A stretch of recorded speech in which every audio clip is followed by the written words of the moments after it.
I'm ready. All right. It is Friday, and you know what that means. It's Free Hands Friday. It's Free Hands Friday number 40. Here's my virtual 40 clink.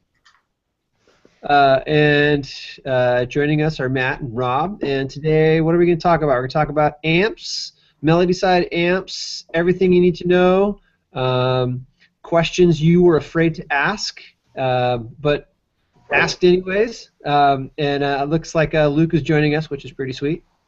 Mm-hmm. So, without any further ado, Rob, welcome to the show. Let's get it on. Mills Lane. All right. So, a couple of things to point out here. First of all, as Gene mentioned at the end of last week's episode, this has been a long time in coming, and it's really all the better for it, because in that roughly, 8 months away, I've learned pretty much everything that's actually relevant to this discussion. I knew a lot about amps before, but I've since learned a lot about stick, and how they come together is actually what this is about.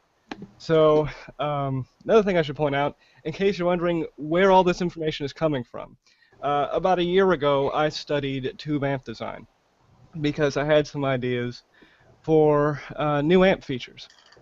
And the way my mind usually works is I come up with something, I see, would that be useful?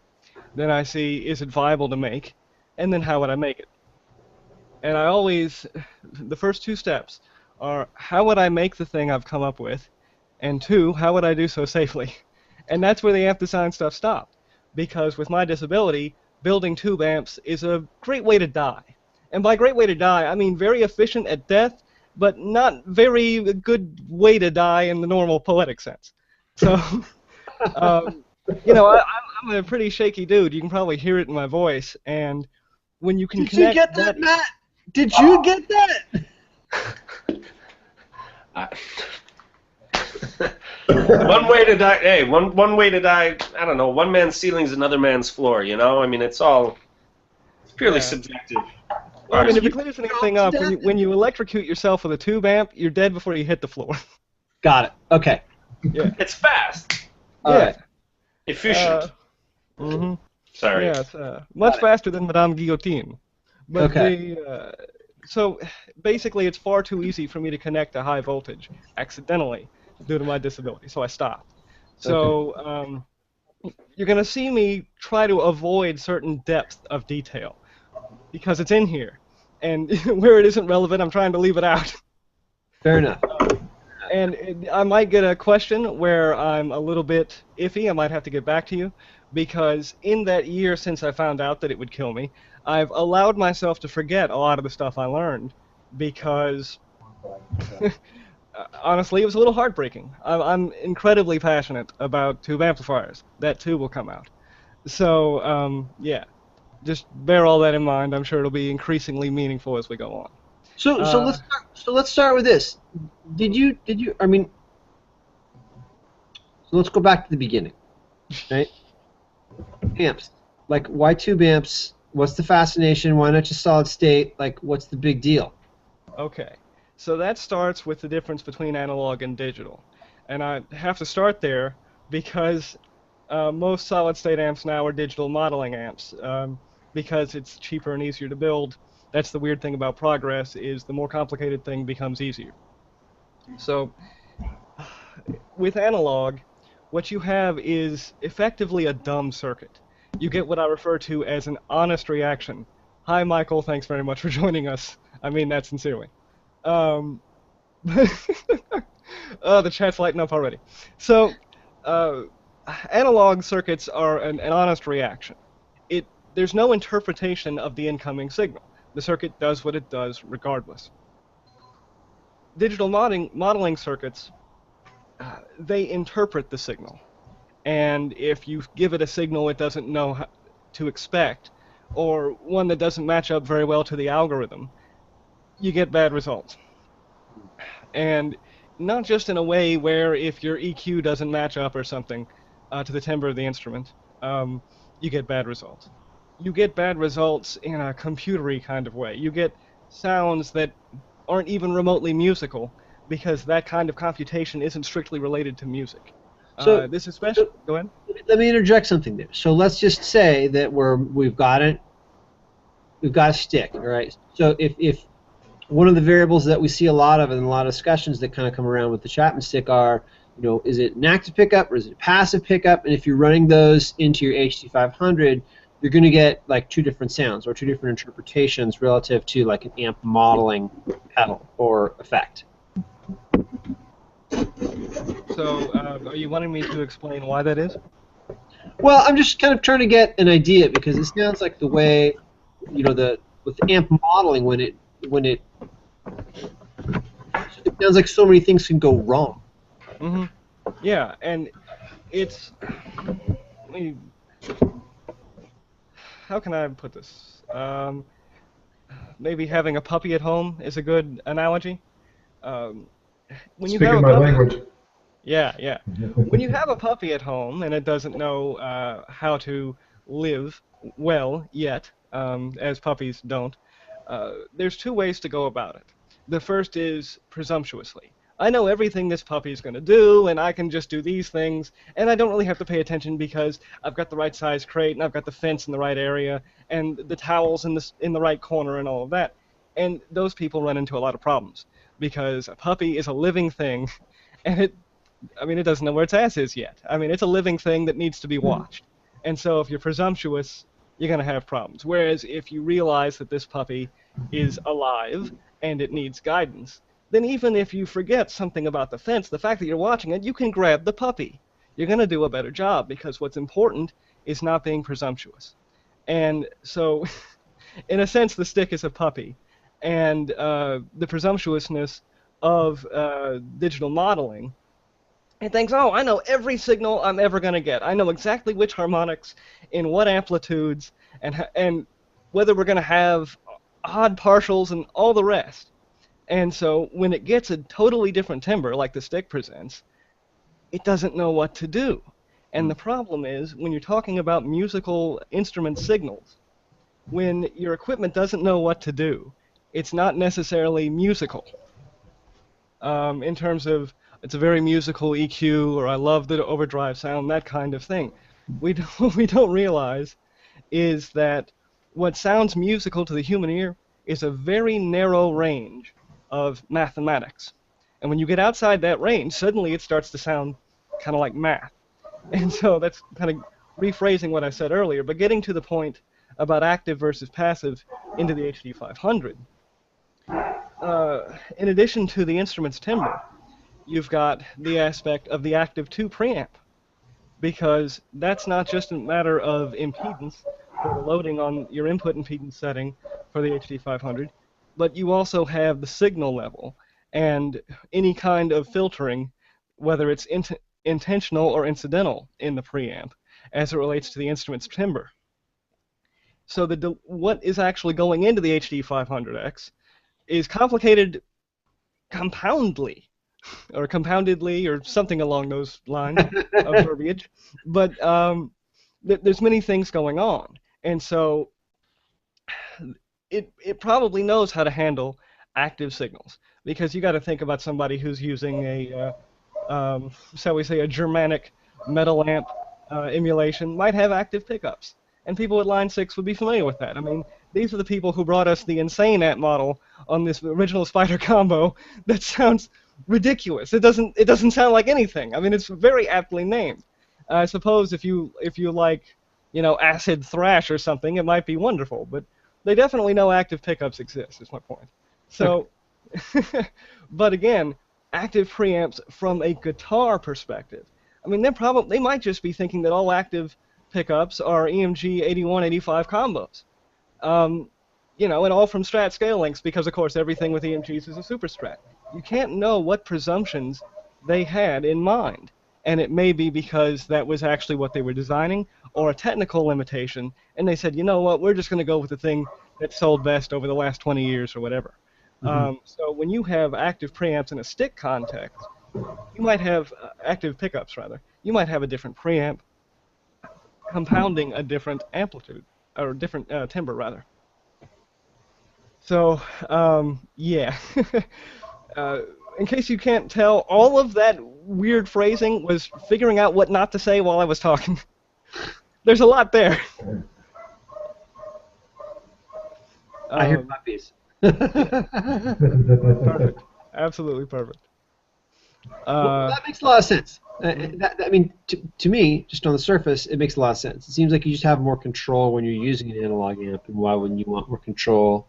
Um, and without digressing too much, I was really enjoying the comments you were making prior to us starting the recording with regards to kind of prepackaged sounds, and we were talking about this terrible Rhodes sound that happened sometime in the 80s or the 90s that permeated on smooth jazz stations, and you had made a kind of a good kind of observation on that. Do you remember what we were talking about, and can you share that? Oh yeah. So what I was saying is that um, what we're starting to see, and this is phrased a little bit differently so it fits in the conversation now, but what we're starting to see in guitar land is a similar thing that happened to synthesizers in the early 1980s. We're starting to see uh, digital modeling take over for analog circuits. And synthesizers were always analog solid state.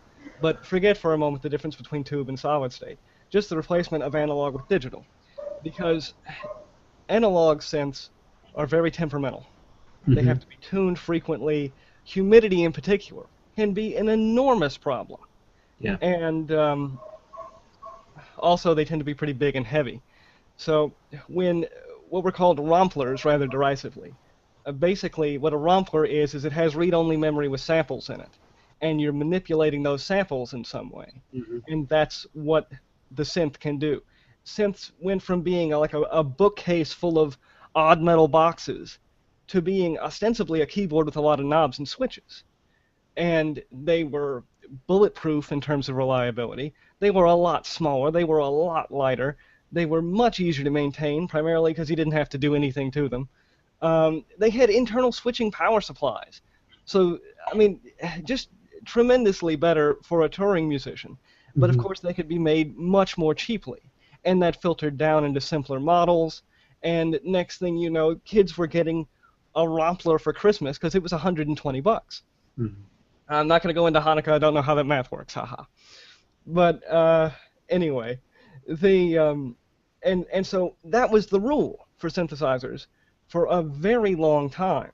I mean, it was so much the rule that when you have what's called wave shaping synthesis, which is what various computer synths like Zeta 2 and Omnisphere and stuff do, um, wave shaping didn't. What wave shaping synthesis is here's a waveform, here's how we can tweak it, and then we can play that tweak. But there's no oscillator that actually makes the waveform. You choose the shape, then you tweak it directly. I mean, it's just, and it was seen as this massive advance in flexibility because people were used to a read-only sample. It had gone so far from tuning your quartz crystals to vibrate at the right frequency, if you get what I'm saying. I do. So, uh, but what's happened now in the last 10 years or so is modularity. That original bookcase full of metal stuff, that modularity is on a huge upswing because it's become boring to have these sets of sounds that always work the same way, and it's absolutely reliable, and it's small, and it's lightweight. We want more freedom because what's happened over the course of those 20 or 30 years is those particular sound samples that proved popular have become the sounds, and they've been more and more perfected. And that's it. Well, if you don't want to make those sounds, or you're tired of having just those options for those sounds, you go modular. Suddenly you have 27,000 knobs, and somewhere in there is a sound nobody's ever made before. And people don't mind that suddenly instead of starting out for 200 bucks, you're starting out for 700 bucks. And instead of a $200 card that goes in the port and you just got to watch for it to be discontinued, now you have anything in the world that'll cost you at least 200 a pop. I mean, think about the way guitar players deal with effects pedals, and then times that by a million and realize you might have to match the voltage manually. Mm. I mean, it's an infinite universe of possibilities. And this is exactly why rompers became so popular in the 80s, is you didn't have to think about all that stuff. And you got a lot of sounds cheaply. But again, that became limiting. And so now, this more expensive, more finicky thing is the way to go, because you can do anything you want. So that make the creative expression of making music is once again back to the more directly creative aspect of making sound. It would be analogous to painters switching over to boxes of Crayolas, and then mixing your own colors came back into fashion, and suddenly there's a market for palettes again. I mean, so that's the transition that synths have made, and guitar is kind of right now about 1979, 1980 in that analogy, whereby we're seeing modeling that sounds decent, especially if you don't have a very expensive amp rig, and it's so much smaller and so much lighter. I mean, you could have a rig that is a true stereo rig that fits in your backpack, as opposed to a mono rig that you have to rent a truck if you're actually going to haul the rig properly. You know, I know this is a family show. I hope you don't mind my use of this word, but Frank Zappa had that wonderful song, "Broken Hearts Are for Assholes," and I think the name of this movement in guitar land is sort of, it ought to be called "Cartage Fees Are for Assholes," because there is no Marshall full stack anymore. 70 pounds of cab and a 60-pound head, and no. We have a 12-pound HD 500, and you know what? I'm going to send a DI to front of house like my bass player always did. Wasn't that cool that he could do that? Yeah. And so, but where people who got in early and expensive into modeling, Axe FX and that kind of thing, some of them are coming back around, because what they're finding is, yeah, this sound was awesome when I first got it, and it was my go-to sound for a long time. But now I find that I'm just not using all those other sounds. And when I get this wonderful pedal and I put it in front, it doesn't work the same way. And I found that old AC chorus pedal I used to use, and I put it in a loop, and it just didn't work the same way. And they don't know what a cathode follower is. They don't need to know. The point is they can hear it's different. And so like, you always hear me talking about gear. And chances are, if you've ever mentioned gear on a forum post or in Freehands Friday, you've heard from me.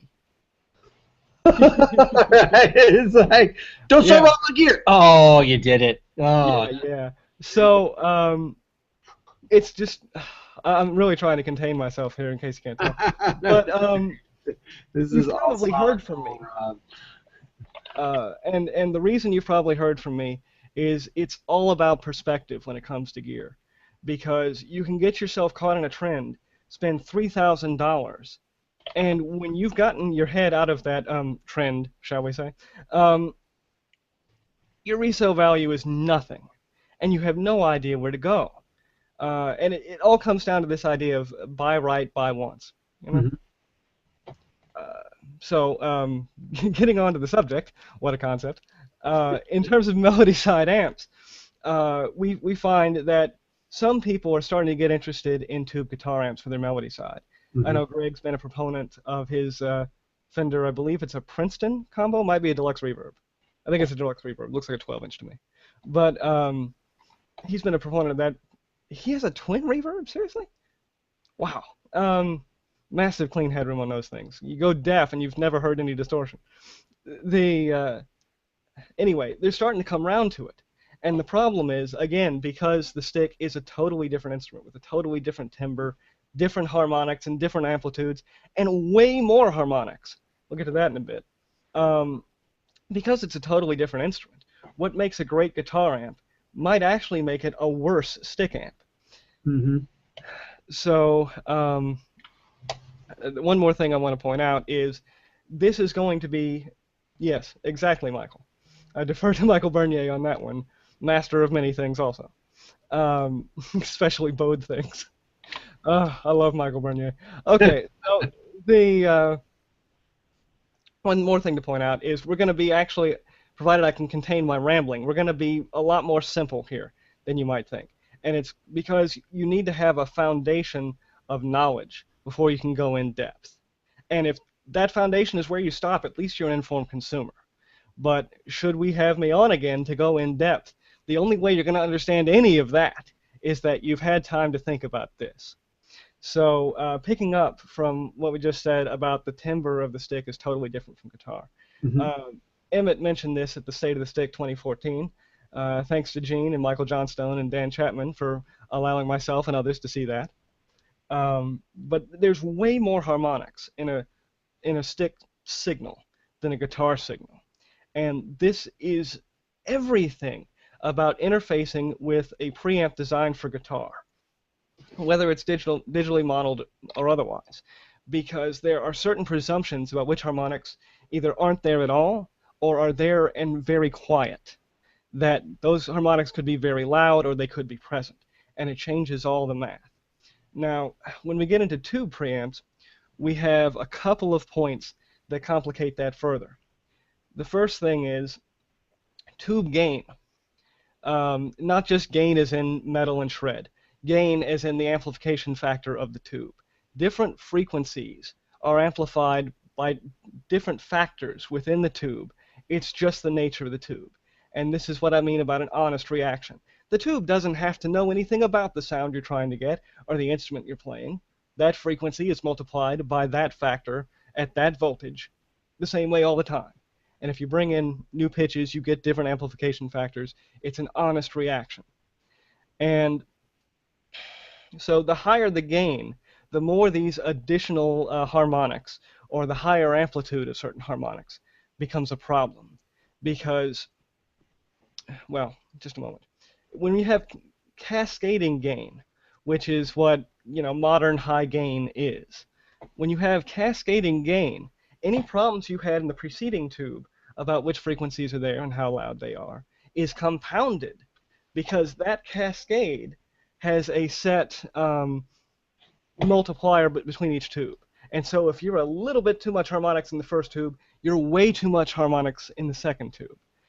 And because that preamp gain leads straight into the tone stack, this is where things get a little bit gnarly, as they say in California. Okay. So I assume everybody here knows that pretty much all sound human beings can hear happens on a spectrum of 20 hertz to 20,000 hertz. And you can imagine that as a line, and where things are louder or softer is a curve. Human hearing is not flat. Well, musical instruments aren't flat.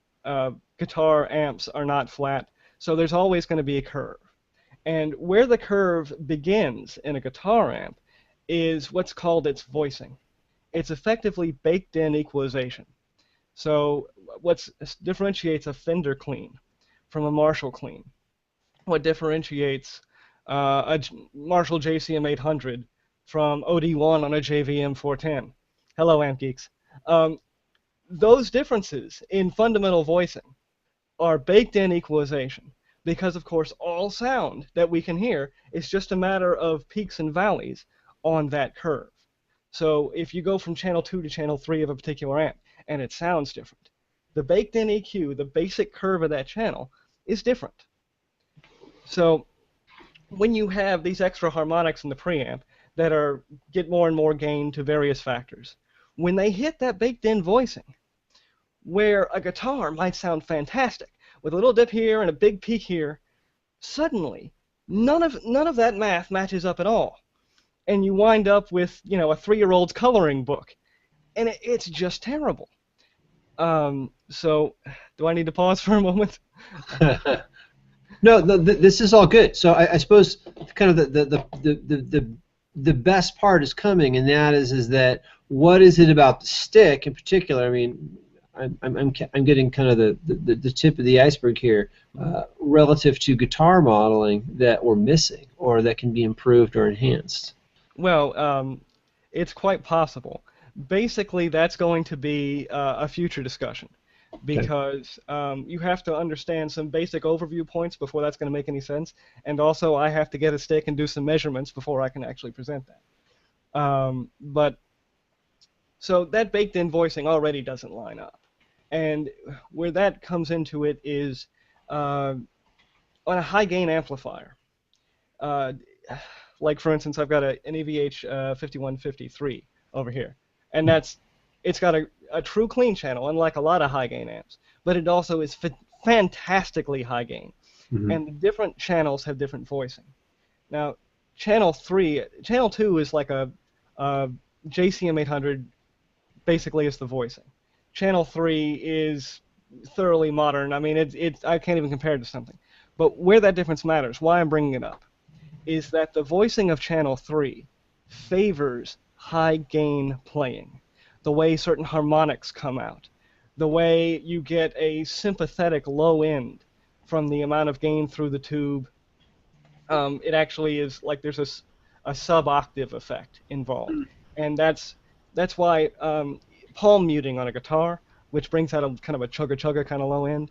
Mhm. On channel 2, that's a little bit more muted. On channel 3, it's thunderous. It's Swedish death metal kind of chug. And that's part of the baked-in EQ of channel 3, right? That's the voice of channel 3. And so certain kinds of medium gain playing sound terrible on channel 3. And it's not because channel 3 has a much higher maximum gain. It's because the voicing favors that higher gain compared to channel 2. And so all of that is a nuance for guitar. But the more nuance there is for guitar, the more likely you're going to have a caterwaul of horrific noise with a stick, because we're nowhere near that kind of curve being presented to the system. And you take both pills and call me in the morning and tell me if your lampshades are breathing. So the well, gain curve, yes, but there's also an EQ curve. And the gain curve is applied to the EQ curve. And it's not a straight linear function. There's which frequencies are affected differently. It's, what's what I'm looking for? It's like mixing a shelving EQ band into a parametric EQ. Suddenly, even if you could visualize every curve your parametric's making, all of those curves change because now you've got some shelving in there.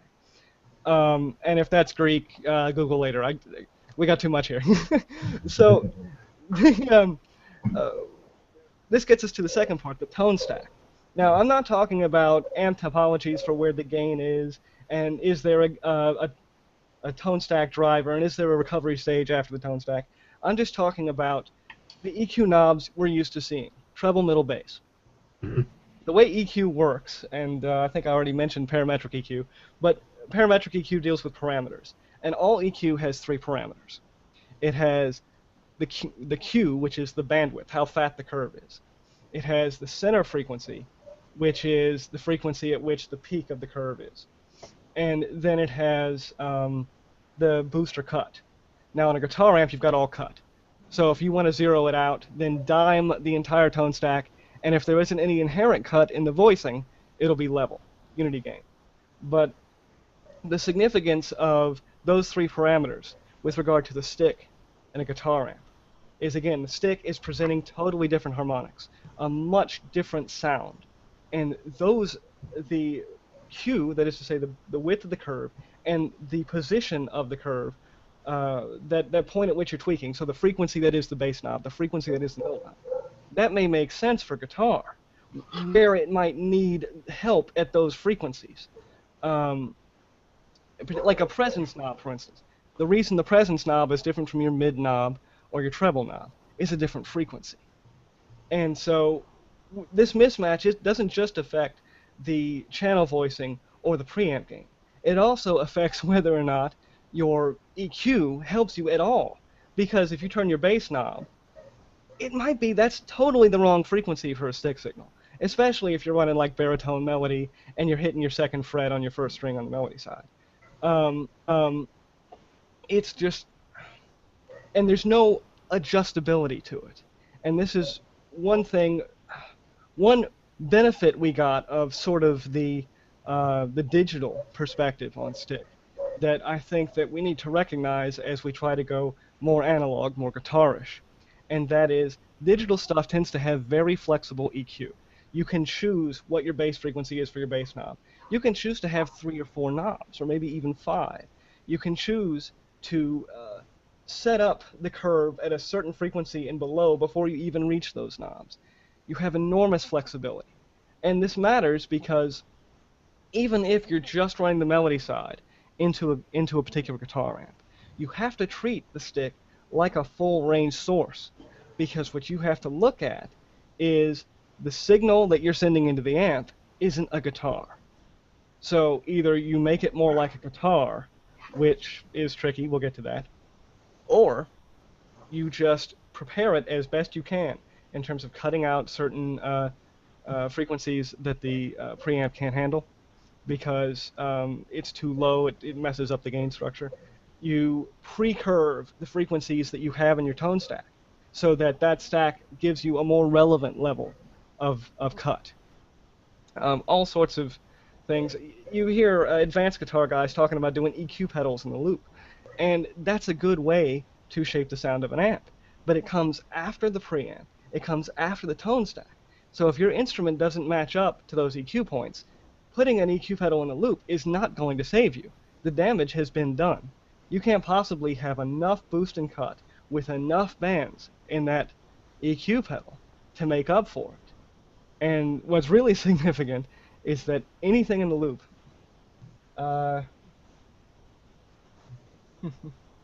Michael, I'm going to have to get back to you on that. If you're on the Stickus, send me a PM. That's not a short answer at all. If anything coming out of my mouth ever is a short answer. So Rob, let me digress here because I do think it is relevant. So the question here that Michael has posed is, what is your ideal analog setup? Mm-hmm.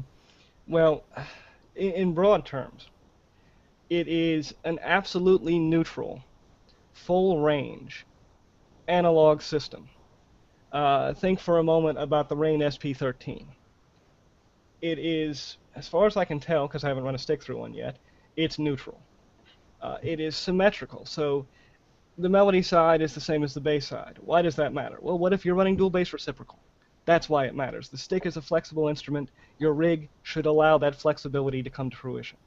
And you need tremendous EQ capabilities because your tuning is going to vary. Your even particular songs might need a different emphasis.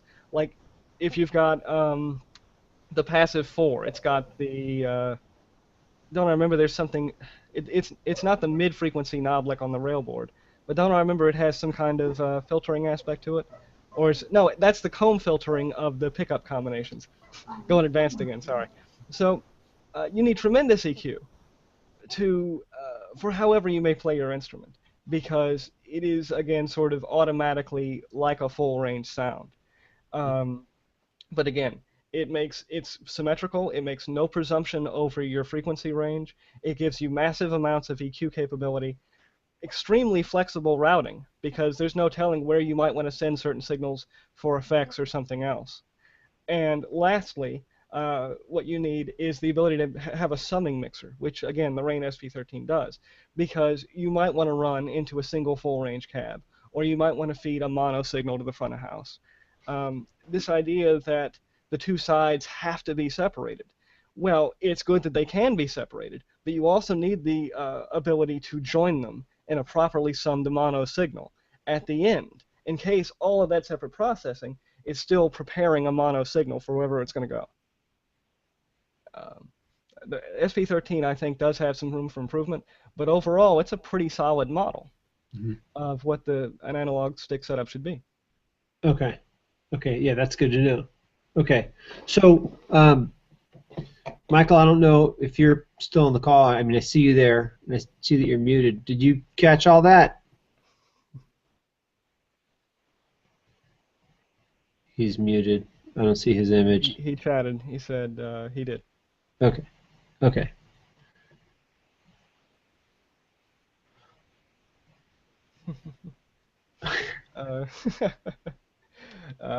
Anybody interested? Matt has a $100 SP13.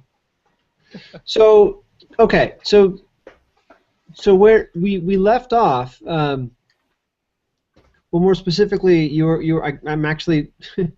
I'm trying to think of where you left off before Michael asked that question, because talking about EQ points and running an EQ pedal in the loop, and I was just about to get into the significance of the loop.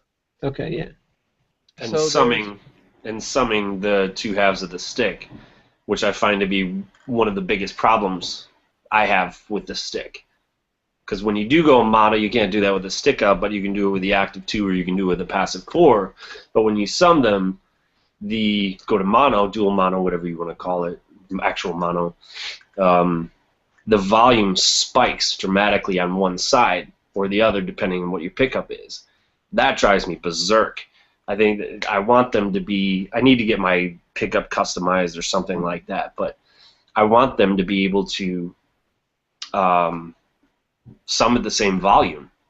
It's a huge problem to try to figure out in a live setting, and you're switching, you're playing your parts, you've got all this intricate work going on, and then, oh wait, I have to adjust my volume too, but I don't feel like carrying around two 10-pound Ernie Ball friggin' volume pedals and stuff too, you know. Right. So let me say that another way, if it's okay, Matt. I've often pondered this question as well. So on the active 2 and the passive 4, and I believe on the R block as well, there's a switch that you can flip that flips you from a true stereo or dual mono out to a which some, or if you switch it into the up position, it puts it into a true mono sound, which means both hands are going through basically what is the bass side of the stick. Is that correct? On my side, yeah. Yeah. Yeah, okay. on the active 2. So then what happens is when you put it into that mono mode, see, my perception is that you lose all this sound, right? So it wasn't that it spikes so much. It's like all of a sudden I'm at like 70% power now on both sides, or throughput, or whatever the technical term is. It's not as loud, so it sucks because I want it to be loud. So I always separate them. Yeah, my bass. Well, I want to be able to do that mid-show because sometimes I have loops that I want to play that involve both sides of the stick, you know, and then I want to loop that, but I can't because they're mono. Now, when I go to, or they're stereo, excuse me. So when I do merge them together with my little button right there, my switch, the bass stays at the same volume on this specific one, but the melody side goes up dramatically. Seems like 10 or 15 decibels or something like that, depending on what my volume set at. It's dramatic. It's absolutely dramatic. Okay. It's a big problem. yeah, I've noticed it as well, and for that reason, I always just run in that stereo mode. But the only other work, I mean, like when you're playing 2 parts and you want to sum it, and you're running through a looper, you want to catch both sides of the instruments. So what? 2 loopers? Like sync it? Like it doesn't make sense. So your observation and your conundrum is one that I'm sure many people are familiar with. Yeah. My solution is to somehow I need to talk to Emmett or whoever works with these pickups, see if they can do. Ideally, what I want is to have to be able to go mono with both sides, to have them stay at the same volume coming out of the bass side, but I also want to have a third setting that will allow them to come mono out of the melody. Okay. So I have that option too, So needs to happen. Yeah. Something maybe Emmett will work on in the future. Yeah, we'll see. What do you say, Emmett? He watches the show, so we'll see. So so let me ask you, Rob. Like you were about to talk a little bit about summing. So let you finish that thought there and see how that can be applied to what Matt's observations are here. Well, I've found, and again, I'm not even a stick player yet, right? I haven't gotten my stick yet. I got maybe 20 minutes on one of Greg's sticks. But what I found from a theoretical bit of research, because I've had plenty of time leading up to even ordering my stick, to have all these different brainstorms and do a lot of thinking. Anybody who's seen my gig rig thread on Stickist, I mean, the thing's got hundreds of posts in it. It's sort of a journal of all the different thoughts I've had, and I've done what I could to point out, hey, that idea 3 pages back was nonsense, and here's why, But I found that there's a common theme of the importance of summing, not just as a matter of the end of the chain for a power amp or front of house or whatever, but at various points in the signal route itself, because as Matt's pointing out, when you sum in the stick, there are limitations to that, if you even have that switch at all. And if you can't get something custom from Emmett, which I don't even know if that's a possibility in this regard, but presuming you couldn't, What you then need is numerous summing junctions in the signal route, so you can sum at that point for some particular purpose. And that's why when I was talking about loopers in that giant thread of mine, I mentioned the Electro-Harmonix 45,000, because that's a 4-channel looper. And you don't need 4 channels, but you could route certain things to the 3rd channel or the 4th channel, and then loop on that, so your 3rd channel becomes the summed mono thing for that loop. Yeah.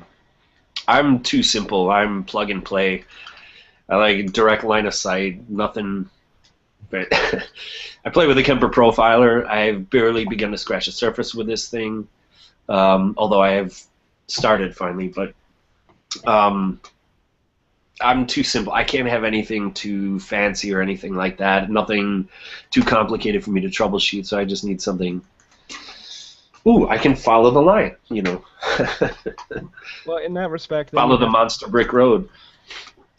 In that respect, you have to go with source manipulation. So if anybody could do something custom, maybe there's some kind of trim circuit that might just barely fit in the active 2 housing. So the 3rd switch position, you know, goes through that trim control, and things are leveled out. Now, it may be they're leveled out quieter, and so you need some more input trim. But you know, that theoretically could be adjusted way more easily than the situation you have now.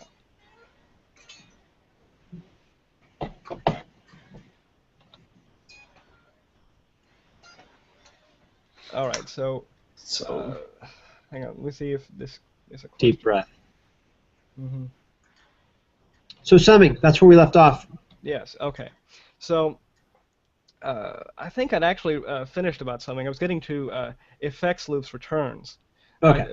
EQ pedals in the loop, that kind of thing. And so I've talked about the front end forward of a guitar amp, the front end being the preamp and the tone stack. But there's a sort of a back end backwards approach that's also important, and this gets into the second half of this discussion. From the effects loop return, you get to what's called the phase inverter.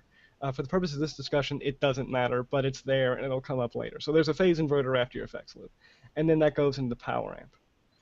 Now the power amp, tube power amps are rated at a different percentage of total harmonic distortion than solid-state PA-style power amps. And it's because when PA amps clip, which is the distortion, it's a bad kind of clipping. It's hard square clipping, and it can destroy speakers. When tubes clip, it is, first of all, not square except in extreme cases, and it's soft clipping. And just by pure coincidence of not even nature, but human innovation, tubes clip in a way that sounds good to our ears. And when power tubes clip, their relationship with the power transformer means that they compress far more than the preamp tubes will, which is why when you gun an amplifier, you get much more sustain and a totally different dynamic relationship in terms of your playing dynamics and what's coming out of the speaker. A lot of people think that they have a high gain preamp, they're going to get a sort of stadium rock kind of sound. And what they don't realize is the dynamics of stadium rock. The way an Angus Young or a Malcolm Young's chord can just ring out forever. That's the compression from the power amp being gunned. So I've already gotten a little more technical than I meant. But why does this matter? It matters because if whatever you do in the loop to try and make up for the preamp and the tone stack, that's going to affect the dynamics of the power amp. And so if you use a weird bunch of, like you cut a lot of frequencies and you boost the ones that matter, and then you do an overall boost to kind of level things out in a way that makes more sense for what you're trying to do. Even if you manage to make all that work in terms of the various positions of sliders and recovery gain, even if you get lucky and it all works just the way you want, that amount of boost coming out of that pedal changes the dynamics of the power amp. And so there's no free lunch. That back end is going to be your overall limiting factor. And this gets us to the last element of what's in the amp that matters. And this is actually much more significant. This is as significant as the tone stack and the preamp. And that is the output transformer. The output transformer, well, I can say this real quick. What it does is it converts DC in the amp to AC so that a speaker can move back and forth, alternating current. So the output transformer is two things.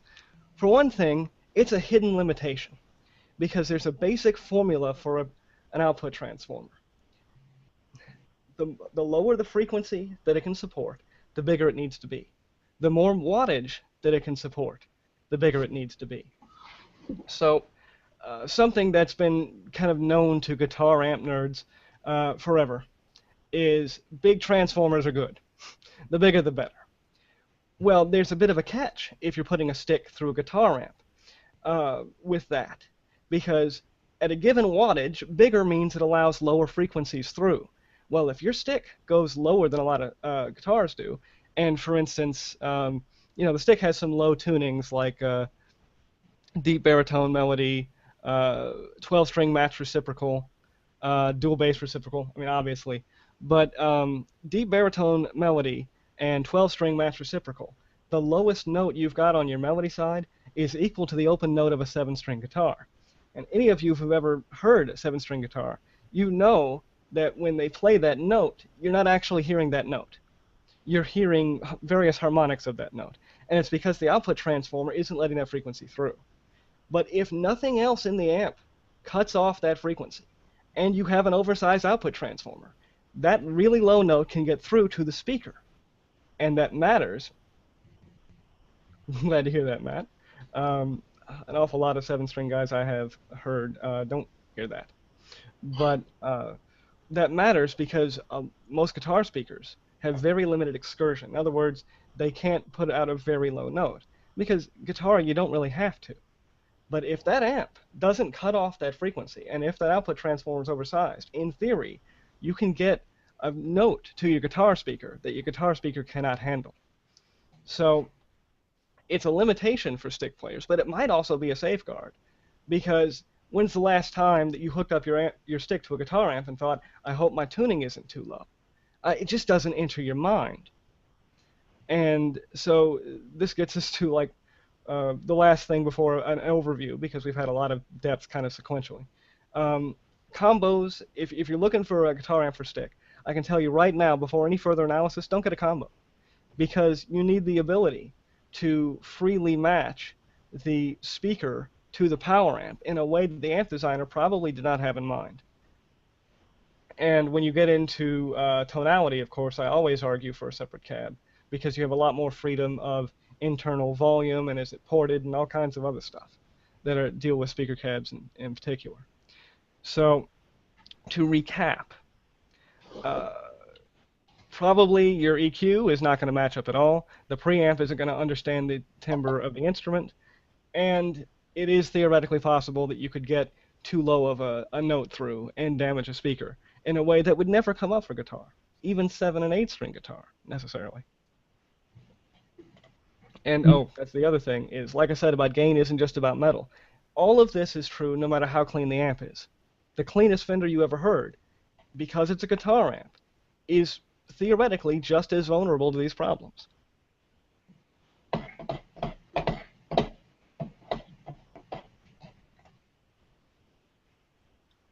Sweet. Hello. Yeah. We're all here. So then, that being said, Matt, what are you doing?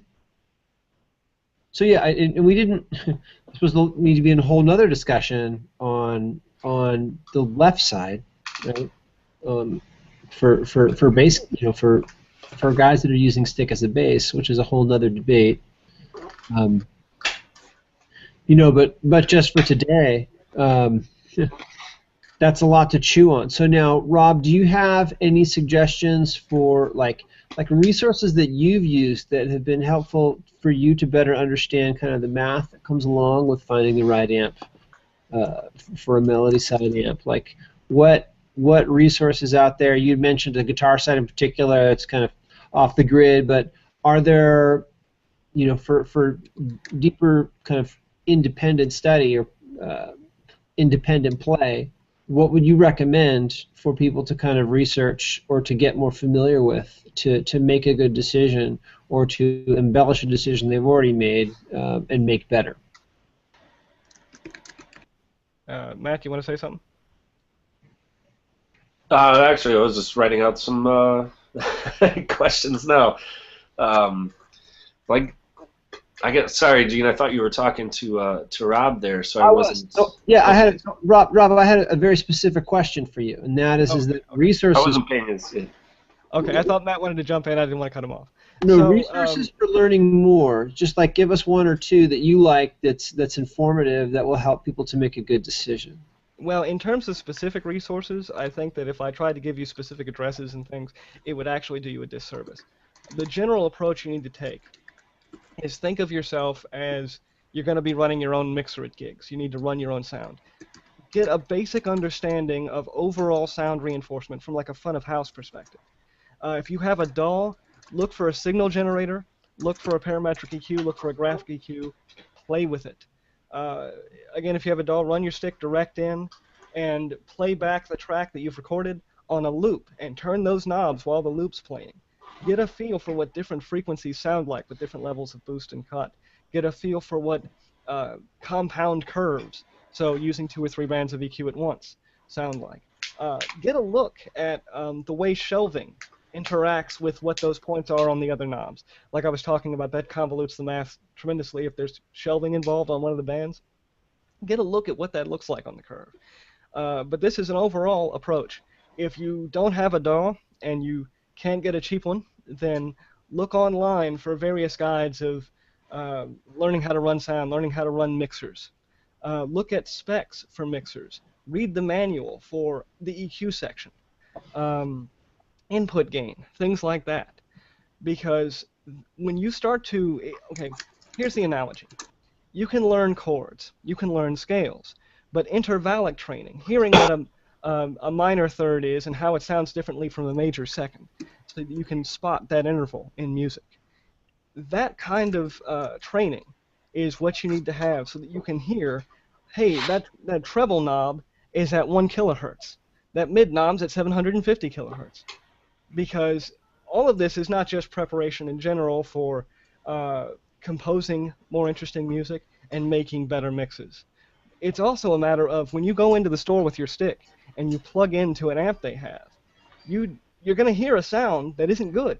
But the more trained your ears are to given frequencies and depths of boost and cut, the more you can have an informed idea of what's wrong with that, why it doesn't sound good. In particular, different guitar amps are known as dark amps, like Carvin Legacy 3, which is a Steve Vai signature. Some amps are known as bright amps, like Marshalls in general have gotten brighter ever since the JTM 50. That's actually the difference between the super lead and the super bass. Is the super lead is what was at the time the maximum brightness. The super bass is the same amp, unbrightened from the original JTM 45. It's not that it's a bass amp. It's just not especially bright. So what that means about being a bright amp, if you've got your ears trained for just general, you don't have to be specifically the difference between 700 hertz and 649 hertz, but just having a general idea. When you go into a guitar store, if there's a particular nasty kind of high end, you get this weird buzzing kind of sound you don't like. You have some idea what frequency that is. It might be that amp's just too bright. Go to a darker amp, maybe it's going to be okay. You need to have that kind of perspective because we're not working with the design of the product. We're using it outside of its normal parameters because a stick has a totally different timbre. It's like if you have a modulation pedal, like a really interesting chorus pedal, and you put that up on a kick drum mic as an insert effect on the mic preamp. Nothing you know about that chorus pedal is going to apply because it's totally outside the normal usage. Okay. Got it. Matt, you had some stuff that you were writing out that you wanted to ask Rob, right? Well, just ask in general, I guess, to the whole class. I guess, I don't know, I'm just curious how people run their own signal paths. Like, how does everybody treat their melody side as opposed to, do you want it to sound like the bass? Do you want it not to sound like the bass? I know different scenarios, different sounds call for different things, different styles, different tastes and everything. But I guess how do people run it, run their melody side?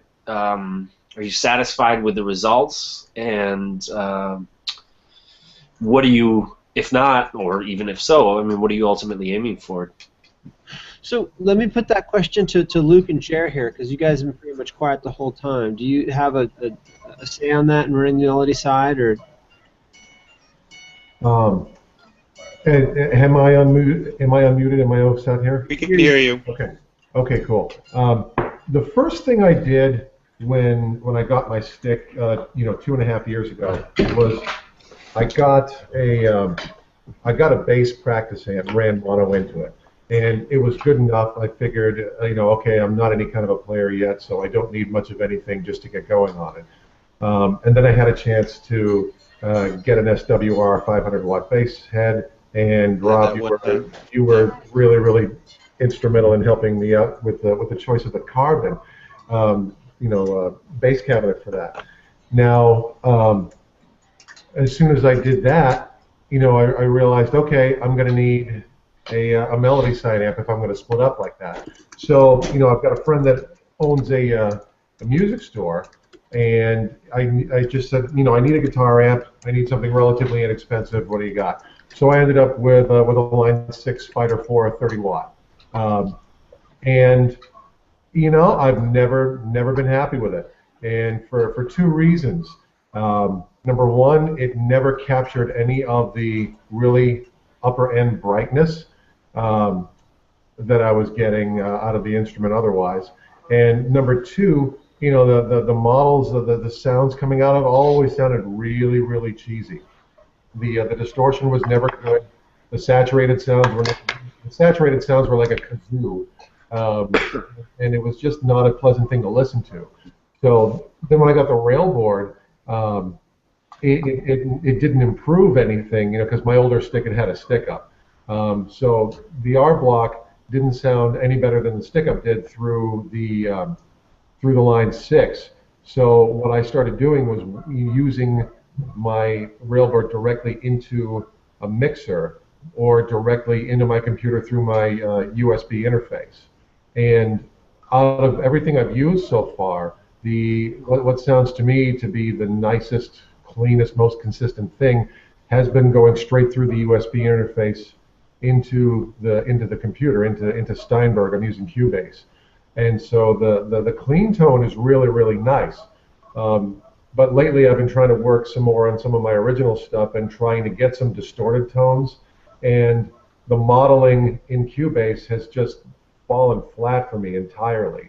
So I'm still looking in terms of a really good distorted tone where I want to rock out. I haven't found it yet, and I'm still really looking for that. But in terms of a nice, beautiful, clean tone, the straight ahead R block tone for me is just absolutely fantastic. So that's what I tend to go for most of the time. Do you play live also? No, not yet. I'm not even close to that yet. But it's either what I'm going out of lately, just because I've been enjoying the tone a lot better, is going out of my mixer and into a QSC K12 combo speaker. And it's a little nasally. It's one of those speakers that's got just a little bit. It seems like some of the mids have been scooped out of it.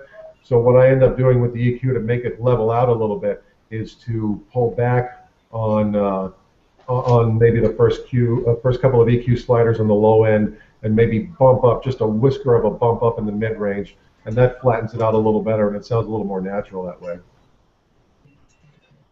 If I may interject, I have a few points to make there. Absolutely. Okay. So first thing, before I forget to mention it, taking your lower frequency EQ sliders down is not at all the same thing as a low cut, otherwise known as a high pass filter. So if you're particularly looking to cut those frequencies, look for a dedicated high pass function in your DAW, because it's very different from just taking sliders way down. The next thing is when you boost certain mids to overcome that scoop in the amp, or the speaker or the amp, it's hard to say which because it's got an onboard power amp, you need to be wary of your gain staging. Look for your overall output in your DAW, your master bus in the DAW, clip, and back off that slider as maybe necessary. But when I was goofing around recently with a software DAW, parametric EQ, I just looped Greg's, I think it's track 4 on stick figures. It's the one after a drift with that wonderful bass melody intro. You know what I mean? Oh, I love it. Like, anytime I want to make sure that my subwoofer's actually on, I play that song. Anyway, it's something Spanish. I don't know. I took German and then French. I got nothing. But I had that looping. And what I found was, even without massive boosts, even without going to what might be problematic frequencies, I clipped my master bus, I mean, right quick. And it's because, even without getting into tubes and things, the boosts at different frequencies hit limits at different speeds. And I'm sure it's because there's some compensation for psychoacoustics and the fact that we hear higher frequencies as louder. But anyway, it's very interesting. And I had a spasm, actually, when I was turning the booster cut knob for the highest band of the 5 bands, and I started to distort out of my tweeter, and I got real worried real fast because tweeters do not like distortion in terms of actual like cone distortion kind of thing, not recorded distortion. But getting back to the rest of the point, only 2 more things here. One, Line 6, especially the Spider series of combos, are notoriously cheesy. They practically define cheesy. Line 6 Spider is the sine qua non of I should have known better. Everybody, almost everybody of a certain age and older has been through that stage.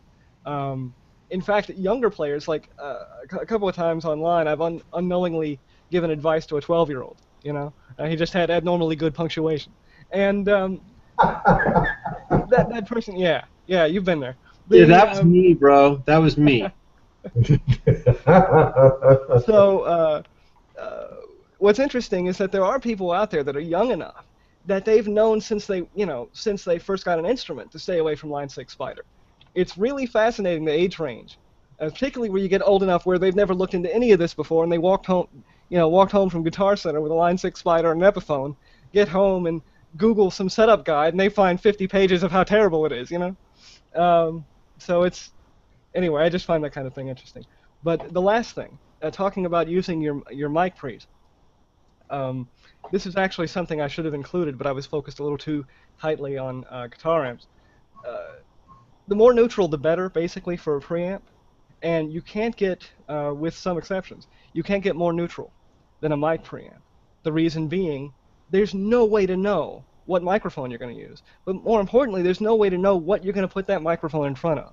You could put the microphone in front of a clarinet. You could put the microphone in front of a bass drum.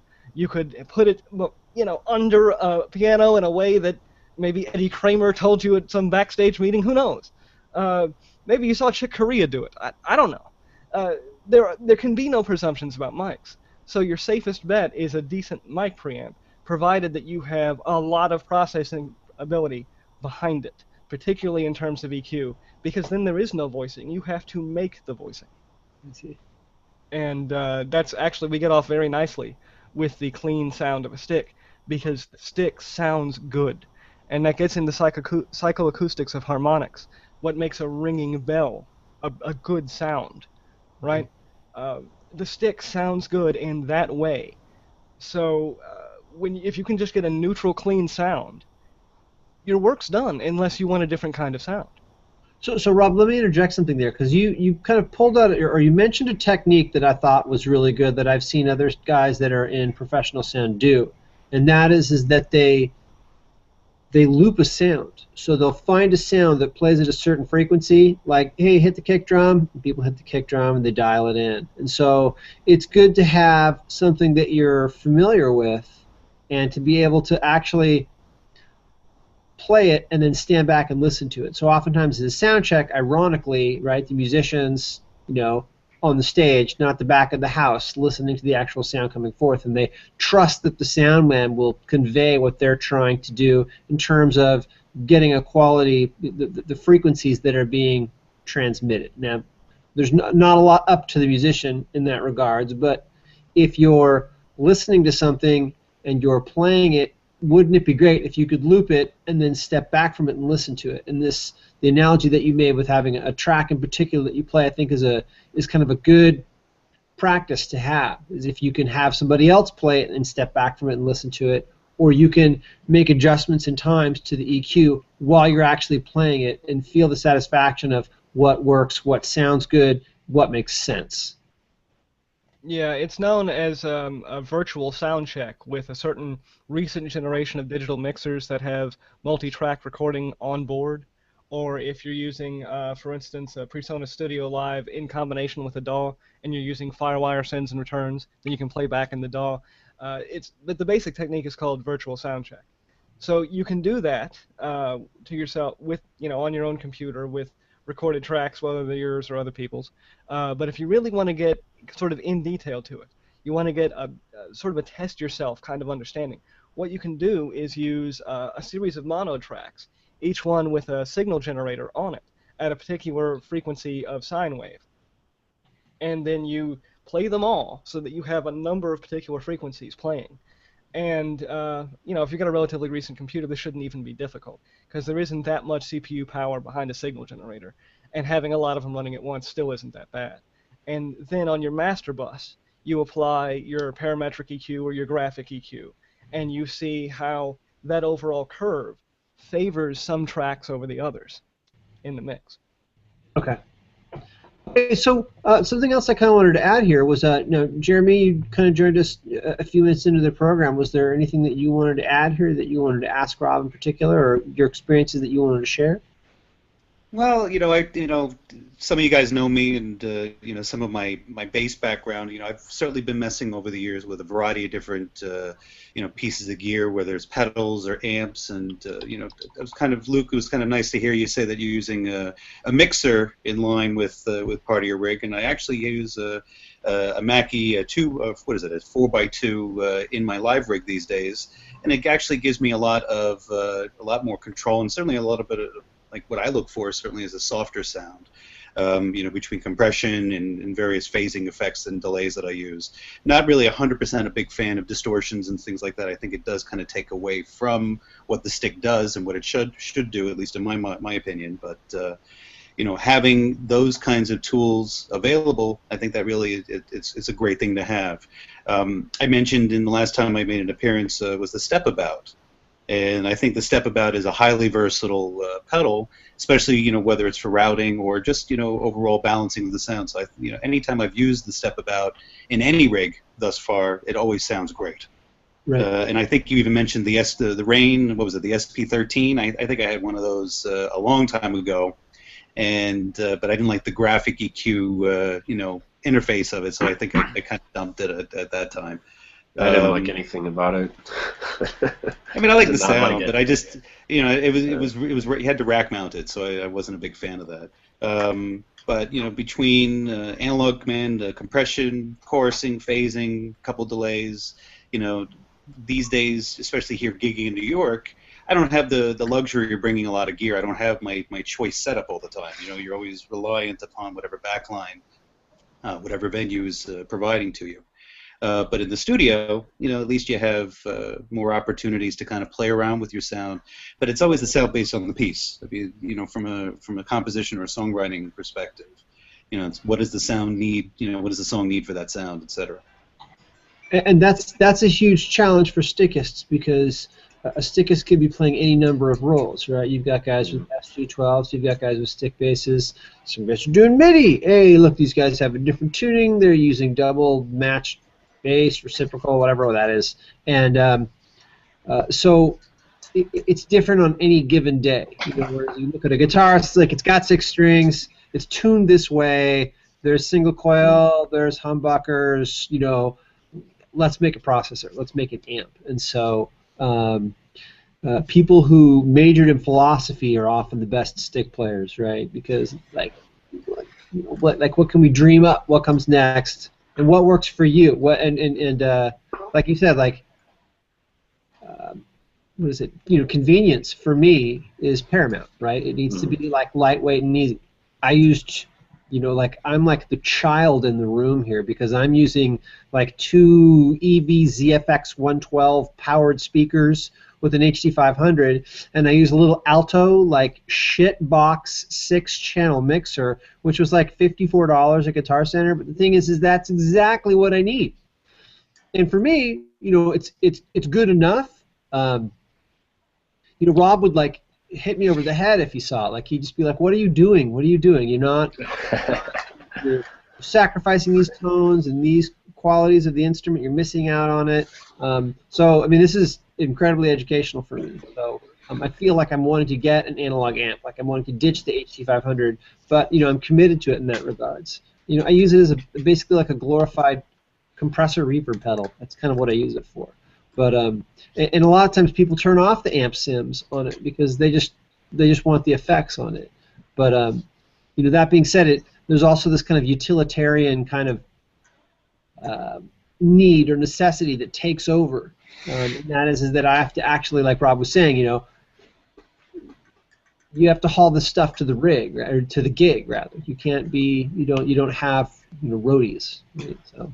I miss my days when I lived in LA because you load right into the car, you go load to your gig, and everything is street level. You load right in, and you're perfect. In New York, it's I've told you guys, you go down some pretty nasty stairwells at underground places. Same in Chicago, right? Same in Chicago. So let's talk about that for a sec. So you're basically using the amps that they provide. Basically, you bring your instrument, your cables, your pedals, and that's that.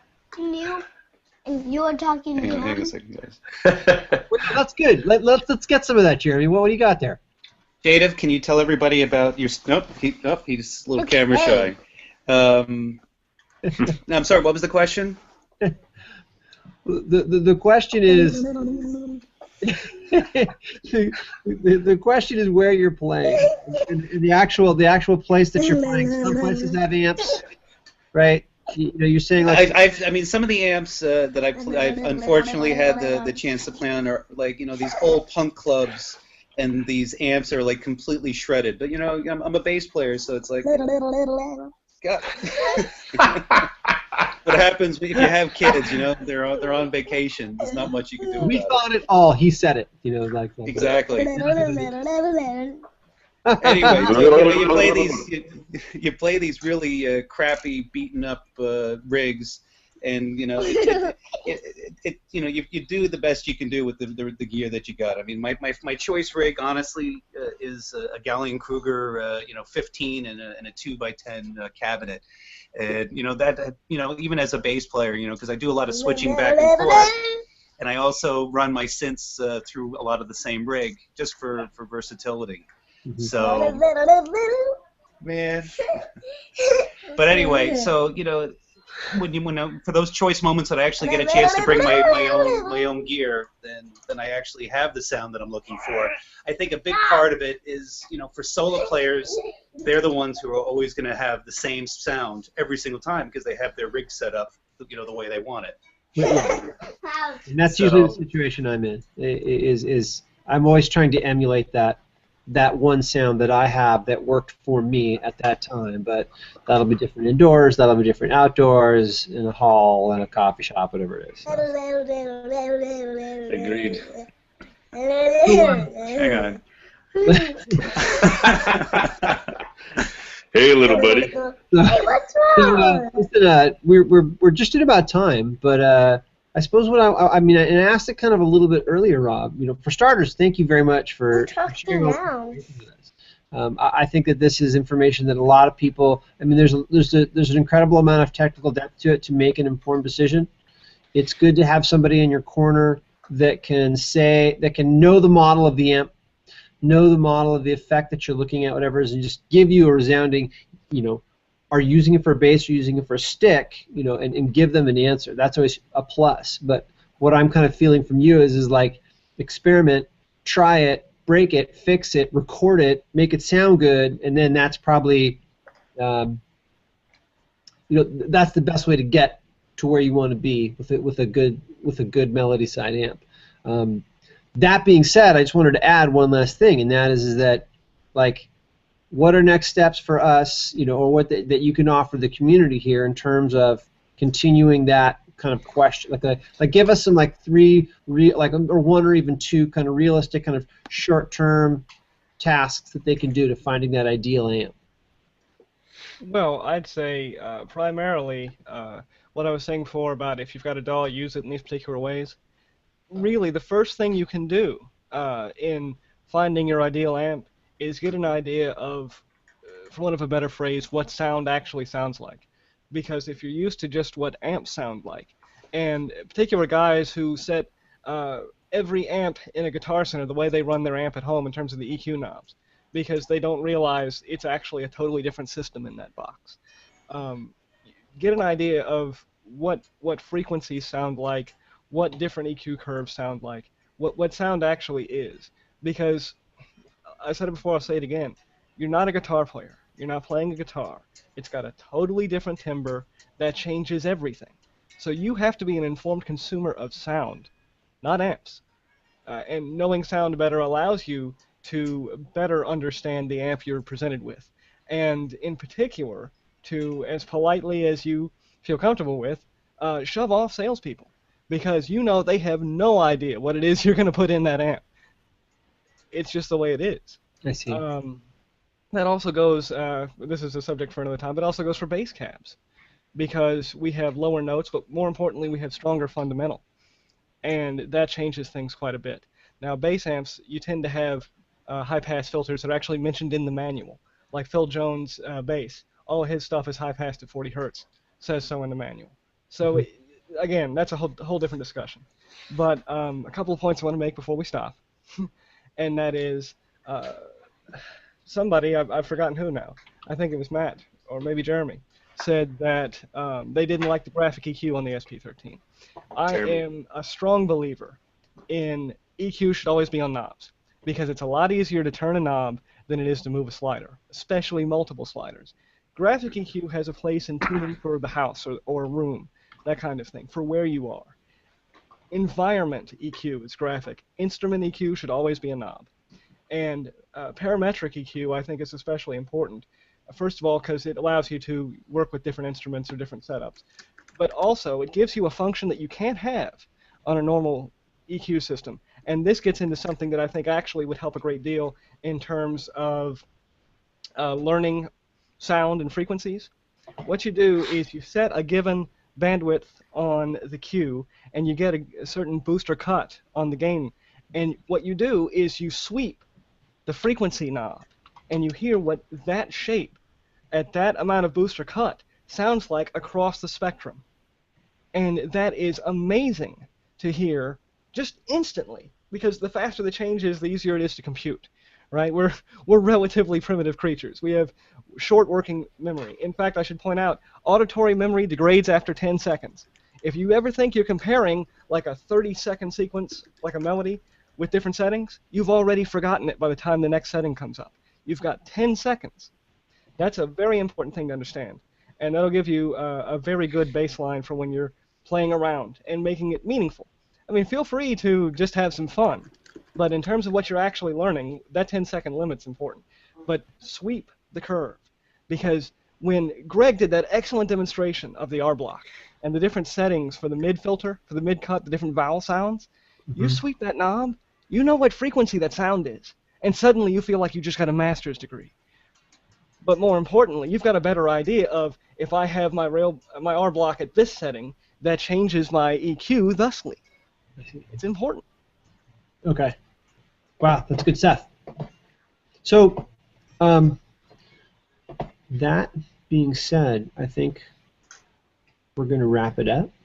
I want to thank everyone. We all want to thank each other, I'm sure, especially you, Rob, for taking time and just kind of laying that down. I do think that another discussion perhaps will be in order for Bayside, and I think one of the big takeaways for me is... Hello! One of the big takeaways was hello! One of the big takeaways for me was to be in the business of sound and not amps. So the discussion, so you wanting to change the title, you know, from whatever it was, fire and ore, you know, that made sense because you're not, we're kind of constricted or bound by what amps are available. And what we need to do as Chapman stick players that want a good sound is to be in the business of sound and not amps. Yeah. A Song of Iron and Wire. It's a play on the series of novels that Game of Thrones is based on, A Song of Ice and Fire. Okay. Song of Iron and Wire is actually a reference to Transformers with the Okay. binding of the iron core and the wire around. But Okay. the two possibilities for future stuff, and I really am going to make myself shut up, I promise. But two possibilities for future stuff. Bass stuff, obviously. And that actually, this is a precursor for that too. This idea of sound, not amps, because that's a much bigger deal in bassland. Bass amplification is hard work, and so you get a much more kind of flat, high power kind of approach with bass. But the second thing is making a lead sound work with stick. That's actually what I'm going to be working toward in my research. Figuring out with my wonderful metal amp here, with wonderful shredding capabilities with guitar, how can I use my stick to cheat at shredding? Because I can't shred on a guitar. So if I can work out how to like translate for that amp, I will have a very important lesson for all of us on playing lead, getting what is traditionally referred to as a lead sound on a stick. Because we've got, okay, this is the last point. When we think about amps, right, everything we've heard is electric guitar, decades of electric guitar. And that's why everybody thinks of the melody side of a stick as an electric guitar at first. Well, surely that's what this must be. And the way we think of lead sounds is, I mean, it's all of that combined. So if there's some way to translate from a stick to something a guitar amp understands so that we can get our lead sounds the way we expect to have it, then you've got something you switch on and off for I'm a stick to I'm cheating at guitar. Okay. All right. Well, I'm looking forward to that. And I'm looking forward to getting some feedback on the program. I'm sure we all are. And kind of seeing what other players' experiences are. So cool. The first Free Hands Friday for 2015 is in the bag. I want to thank you guys all again. I think that this time next week, what we're going to do is we're going to do something specifically on the Stickist. So it will be learning and using the Stickist, inserting links, using images, getting the appropriate meme, important stuff. So if you guys want to pop in for that, that'd be great. If not, it'll be just put up something kind of informational. So for people that are new to the instrument, they can use this particular broadcast. And then probably the third week in January, we're going to do something on buying a Chapman stick. And so I think that this will be very valuable for new players as well. I hope that you'll all chime in on that one, because a lot of times people will jump on the Stickist and be like, hey, what's good? What do I get? And so the third week of January will cover exactly that. There's a $1,200 like 1981 34-inch scale Chapman stick out there. It's missing some strings. It has this shitbox old case for it. Is it worth it? If it's your first instrument, maybe it is, or maybe you spend $2,800 and get a 12-string. So that's a topic for later in January. So we're covering some more kind of general subjects in January. That being said, I want to wish you all a Free Hands Friday, and again, thank you, Jeremy, Luke, Matt, and Rob very much for. Thanks for sharing that great information, Rob. Yeah, thank you. Thank you. All right, Happy guys. New Year to you all. Good luck in everybody's endeavors. All right. Indeed. Sounds good. We're done.